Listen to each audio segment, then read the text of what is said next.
হিন্দুরা মৃতদেহ পুড়িয়ে ফেলে কেন? অর্থাৎ মৃত্যুর পর মৃত ব্যক্তিটাকে তারা পুড়িয়ে ফেলে কেন? শ্মশানে নিয়ে পুড়িয়ে ফেলে। মুসলিমরা কবর দেয় আর খ্রিস্টানেরা কফিন দেয়। কিন্তু হিন্দুরা কেন পুড়িয়ে ফেলে?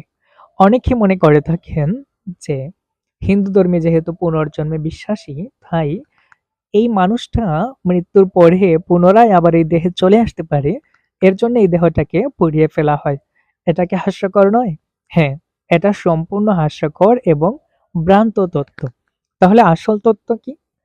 আসল তথ্য হচ্ছে হিন্দু বা সনাতনীরা অবশ্যই পুনর্জন্মে বিশ্বাসী। তারা পুনর্জন্ম বিশ্বাস করে, অর্থাৎ তারা মনে করে থাকে যে আমাদের যেহেতু জন্ম হয়েছে, আমাদের আবার মৃত্যু হবে, মৃত্যুর পরে আমাদের কর্ম অনুযায়ী আমাদের কর্মফল ভোগ করার জন্য পুনরায় আবার আমাদেরকে এই জগতে আসতে হবে। এবং এটা সত্য, এটা ভগবদ গীতায় প্রমাণ রয়েছে। জাতস্য হি ধ্রুব মৃত্যু ধ্রুবম জন্ম মৃতস্য চ, যার জন্ম হয়েছে তার মৃত্যু অবশ্যম্ভাবী। কিন্তু যার মৃত্যু হয়েছে তার জন্মও আবার অবশ্যম্ভাবী। অর্থাৎ যার মৃত্যু হয়েছে সে আবার আসতে পারে। তাহলে সে কি এই দেহে চলে আসবে যে এই দেহটাকে পুড়িয়ে ফেলতে হবে?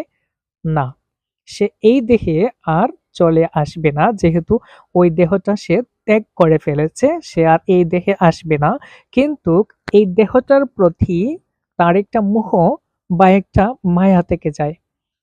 যখন আপনি কোনো বাড়িতে বা কোনো ঘরে, কোনো গৃহে আপনি দীর্ঘদিন বসবাস করেন, তখন আপনি যখন এই ঘরটা পরিত্যাগ করতে হয় বা চেঞ্জ করতে হয়, তখন আমাদের ওই ঘরের প্রতি একটা মায়া থেকে যায়। ঠিক একইভাবে আমাদের যে দেহটা, এই দেহটাতে আমরা আছি, মানে আত্মারূপে আমি বসবাস করছি, কিন্তু যখন আমি এই দেহটা ত্যাগ করব, তখন ওই দেহটার প্রতি আমাদের একটা মায়া থেকে যায়, যার কারণে আত্মা এই দেহটা ছেড়ে সে চলে যেতে চায় না। যখন যমলোকে নিয়ে যাওয়ার জন্য যমদূতেরা আসে, তখন ওই আত্মাটা এই দেহটাকে ছেড়ে চলে যেতে চায় না। যার কারণে এই দেহটাকে পুড়ে ছাই করে দেওয়া হয়। যখন এই দেহটাই থাকবে না, তখন এই দেহটার প্রতি ওই আত্মাটার আর মোহ বা মায়া থাকে না। এছাড়াও আমাদের এই দেহটা তৈরি হয়েছে হিন্দু ধর্ম অনুযায়ী বা সনাতন ধর্ম অনুযায়ী বা সনাতন শাস্ত্র অনুযায়ী ৫টি উপাদানে: কৃতি, অব, তেজ, মরুদ, ভূম। আকাশ, মাটি, জল, আগুন এবং বায়ু। এই ৫টি উপাদান দিয়ে আমাদের এই দেহটি তৈরি হয়েছে। তাই মৃত্যুর পরে এই দেহটাকে পুড়িয়ে ফেলা হয়। তার মানে আগুন থেকে দেহটা এসেছে, তাই এই দেহটাকে আগুনে দেওয়া হয়। মাটি থেকে এসেছে, ছাইটা মাটিতে মিশে যায় এবং বায়ু থেকে এসেছে, ধোঁয়ার সাথে এটা বায়ুতে চলে যায় এবং শূন্যস্থান আকাশে এটা চলে যায়। বাকি রইল জল। যখন মানুষের মৃত্যু হয়, মৃত্যুর পরে যখন এই দেহটাকে পুড়িয়ে ফেলা হয়, পুড়িয়ে ফেলার পর আমাদের নাভি এবং আমাদের কপালের যে অংশটা আছে সেটা পুড়ে না, আগুনে পুড়ে না, এবং এটাকে নদীতে বিসর্জন দেওয়া হয়। নদীতে নিয়ে নাবি পানিতে গিয়ে যে মারা গেছে তার পুত্র এটাকে মাটিতে গেড়ে ফেলে। যার কারণে ৫টি উপাদান দিয়ে যে দেহটা তৈরি হয়েছে, এই দেহটাকে আবার ৫টি ভাগে ভাগ করে দেওয়া হয়। এই হচ্ছে মূলত তথ্য। এবং আমাদের এই যে মৃতদেহ পুড়িয়ে ফেলা, এটাকেও এক ধরনের যজ্ঞ বলা হয়। এটাকে বলা হয় সৎকার। সৎ, উত্তম, কার মানে কার্য, উত্তম কার্য।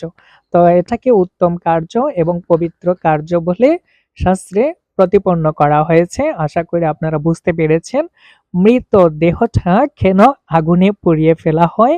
এবং হ্যাঁ, সনাতন ধর্মে কি কবর দেওয়ার বিধান নেই? সনাতন ধর্মে কবর দেওয়ার বিধান রয়েছে এবং এটাকে বলে সমাধি। সমাধি কাদের করা হয়? সমাধি সেই ব্যক্তিকে দেওয়া হয় যার এই দেহের প্রতি মোহটা চলে গেছে, অর্থাৎ যিনি সাধু সন্ত বা সন্ন্যাসী, যিনি সমস্ত ইন্দ্রিয়ের বিষয় বাসনা এই জড়জগতে থাকা সত্ত্বেও যিনি ত্যাগ করে ফেলেছিলেন, তার জন্যে সমাধির ব্যবস্থা রয়েছে এবং তাকে সমাধি দেওয়া হয়। আশা করি বুঝতে পেরেছেন কেন বা কি কারণে আমাদের মৃতদেহটাকে পুড়িয়ে ফেলা হয় বা সৎকার করা হয়। তো আজকের মতো এ পর্যন্তই। সকলে ভালো থাকুন, সুস্থ থাকুন।